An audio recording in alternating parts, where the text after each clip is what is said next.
Bismillahirrahmanirrahim. Assalamualaikum warahmatullahi wabarakatuh.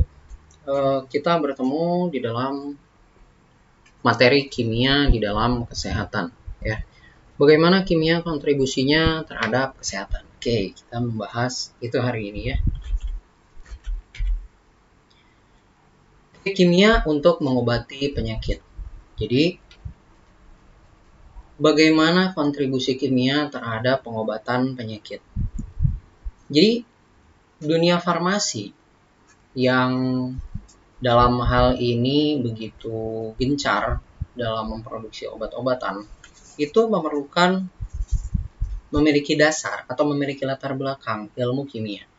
Jadi, ilmu kimia itu berkembang yang bermuara kepada dunia farmasi untuk bisa menghasilkan obat-obatan. Sehingga outputnya itu bagaimana mengobati suatu penyakit dengan cara yang efektif tapi minim efek samping. Hal itu membutuhkan ilmu kimia yang memang tidak sedikit. Selain itu, di dalam dunia kedokteran, khususnya di dalam ruang operasi, dokter-dokter, khususnya dokter anestesi, sebelum melakukan operasi, maka dokter anestesi itu melakukan pembiusan, memberikan obat bius, baik bius lokal maupun bius internasional. Bukan bius internasional, tapi bius keseluruhan. Ya, jadi formula dari bius lokal, formula kandungan dari bius lokal maupun atau bius keseluruhan itu memiliki formula yang berbeda dan khasiatnya pun berbeda. Dan hal itu pun memerlukan dasar ilmu kimia yang memang tidak sedikit juga. Dalam terkait tingkat kebersihan udara atau air quality index, diketahui bahwa air quality index itu atau tingkat kebersihan udara di kota Jakarta itu merupakan terendah, tapi di sini skornya tinggi. Karena semakin tinggi skornya, maka artinya tingkat pencemaran udara di daerah tersebut itu sangat tinggi. Itu salah satunya di India. India itu memiliki tingkat pencemaran yang sangat tinggi sekali. Tapi di Jakarta itu ya lumayan tinggi. Jadi tidak terlalu tinggi juga ya. Nah, air quality index ini tingkat kebersihan udara yang biasa diukur melalui detektor. Detektornya itu sebenarnya elektronik, tapi memerlukan dasar ilmu kimia juga. Karena apa? Untuk mengukur air quality index, maka dibutuhkan informasi tentang apa-apa saja zat-zat pencemar atau komponen-komponen pencemar yang ada di udara. Salah satunya mungkin yang kita kenali seperti PM2,5, PM10. PM itu artinya partikulat meter ya, partikulat itu partikel padat. Jadi partikulat meter 2,5 artinya si partikel padat itu diameternya kurang dari 2,5 mikron. Nah, begitu juga dengan PM10. Partikel padatnya itu kurang dari 10 mikron. Selain PM2,5, PM10, ada juga karbon monoksida, asam belerang, nitrogen dioksida, NO2 ya. Kemudian ozon yang ada di permukaan tanah. Ternyata ozon yang ada di permukaan tanah itu pun menjadi pencemar. Kalau ozon yang ada di atmosfer itu tidak jadi pencemar, justru jadi penyelamat. Tapi kalau ozon sudah ada di permukaan tanah, itu jadi pencemar dan berbahaya untuk manusia. Nah, karbon dioksida apakah jadi zat pencemar? Tidak, karena itu dikeluarkan oleh manusia juga ya. Nah, itu terkait air quality index yang memerlukan latar belakang atau informasi ilmu dari kimia. Tingkat kebersihan air pun itu memerlukan ilmu kimia yang tidak sedikit. Karena tingkat kebersihan air itu untuk menunjukkan apakah air itu tercemar atau tidak, apakah air itu layak minum atau tidak. Dan itu diukur oleh satuan TDS ya, atau total dissolved solid. Jadi jumlah padatan yang terlarut.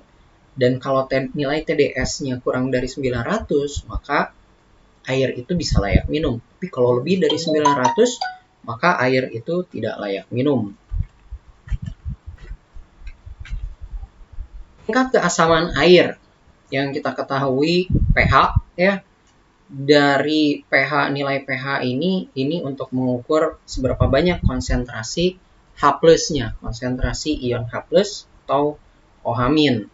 Nah, nilai pH yang aman itu untuk kita ada di kisaran 6 sampai 8. Itu pH yang aman bagi kita untuk dikonsumsi atau untuk digunakan. Kalau misal pH di bawah 6 itu termasuknya asam. Yang ada di lambung, cairan yang ada di lambung itu termasuk kategori asam, yaitu untuk melarutkan fungsinya.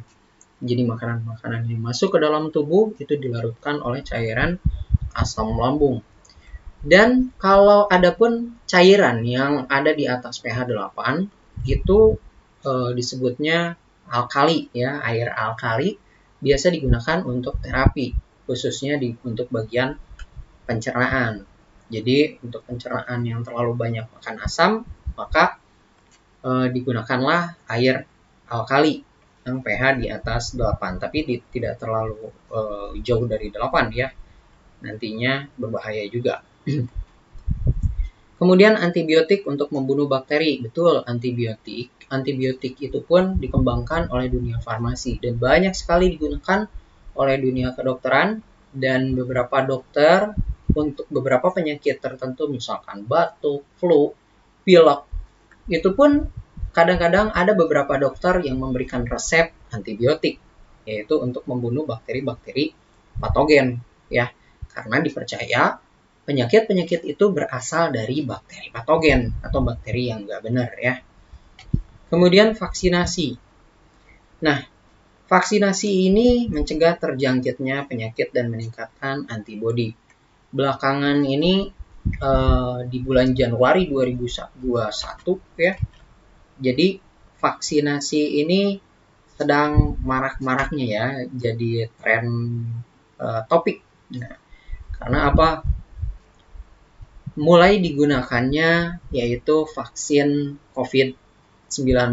Ada berbagai macam vaksin COVID-19 yang beredar di Indonesia ya. Misalkan yang sekarang sedang digunakan itu seperti vaksin Sinovac, Novavax, Pfizer yang orang-orang mengenalnya sebagai Pfizer, dan AstraZeneca ya, yang itu memang jarang kita dengar juga. Dan gunanya untuk apa? Gunanya itu untuk meningkatkan antibodi. Loh kok bisa?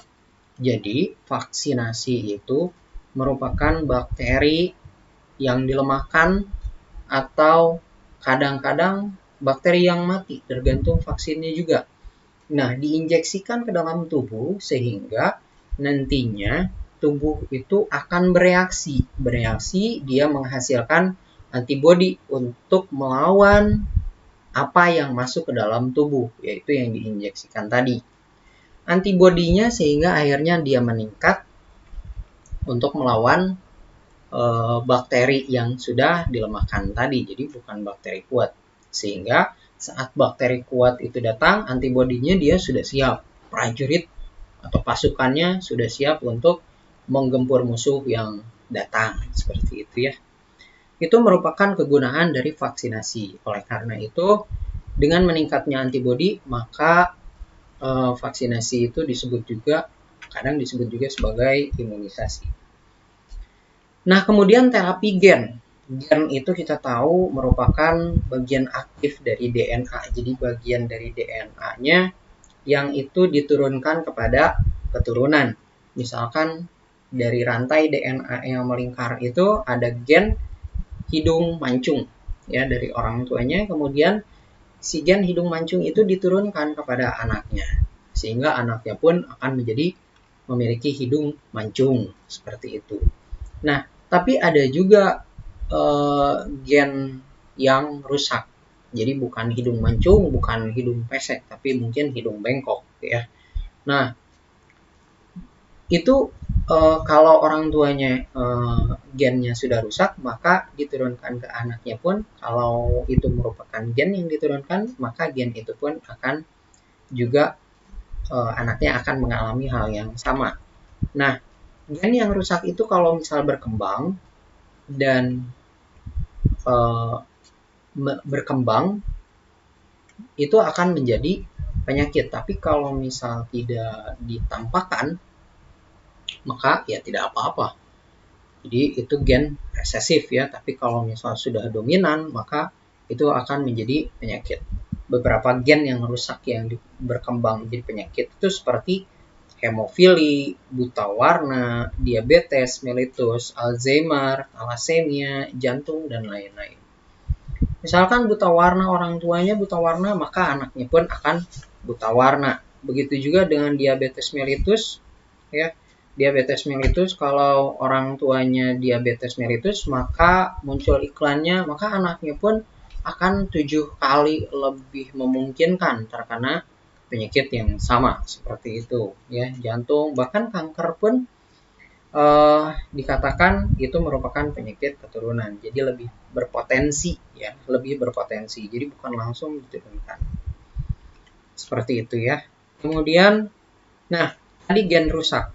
Jadi gen rusak kalau misal berkembang akan menjadi penyakit. Solusinya apa? Terapi gen. Ya, terapi gen menjadi suatu revolusi keempat dalam dunia pengobatan katanya. Gimana caranya? Jadi gen rusak dari seorang pasien sakit itu diberikan gen sehat dari yang lain, sehingga nantinya diharapkan penyakit yang timbul itu dapat sembuh atau sedikit berkurang. Itu yang diharapkan dari terapi gen ini, ya. Seperti itu. Nah, kemudian di sini kita lihat ada DNA yang tadi ya. DNA ini kita kenal sebagai double helix ya, rantai berganda yang melingkar. Di sini tadi terkait tentang terapi gen, gen itu bagian dari DNA ini. Kenapa gen atau DNA ini memerlukan ilmu kimia yang mendalam? Karena apa? Di dalam gen atau DNA ini terdapat beberapa molekul. Molekul-molekul ini dapat kita pahami melalui ilmu kimia. Seperti molekul purin dan pirimidin, di mana masing-masing purin ini mengandung molekul lagi, yaitu adenin dan guanin. Kemudian pirimidin mengandung molekul timin dan sitosin, dan kemudian urasil saat pembelahan lebih lanjut. Dan ini masing-masing molekul adenin, timin, sitosin, guanin ini mengandung atau tersusun atas atom-atom seperti hidrogen, oksigen, nitrogen, karbon, dan fosfor. Jadi sangat kompleks sekali molekul gen atau DNA ini, ya.